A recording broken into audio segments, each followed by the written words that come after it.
Nous avons besoin de financement de 285 milliards. Même si nous avons 100 milliards, c'est bien, mais il y a toujours un gap. Donc il faut continuer à travailler et à mobiliser des ressources. L'enjeu de la conférence que le président Alassane Ouattara a bien voulu convoquer, c'est permettre à l'Afrique, à l'instar de ce qui se passe dans d'autres régions, de passer très rapidement à la relance. Parce que nous sommes aussi bien les autres continents ou les autres grandes régions du monde sont en train de penser à la croissance après la crise. Nous sommes la seule région qui est à la traîne. Donc il faut que nous fassions un plaidoyer de façon collective, de façon à disposer des ressources bon marché, prévisibles, qui nous permettent de relancer nos économies.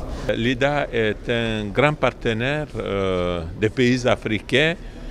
Nous venons de sortir, si tant est que nous soyons sortis, d'une grave crise induite par la prévalence de la Covid et tous ses effets catastrophiques sur nos économies.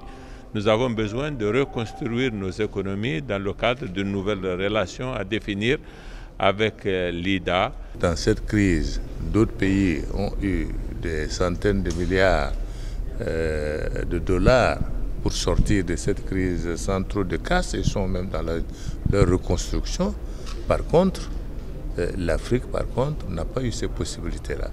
Et cette injustice-là doit se réparer dans une sorte de solidarité que nous devons avoir ensemble au plan mondial. Je voudrais à cette occasion féliciter mon frère, le président Ouattara, pour l'organisation en partenariat avec la Banque mondiale de notre rencontre d'aujourd'hui. Et en profiter aussi pour lui adresser tous mes remerciements pour nous y avoir conviés.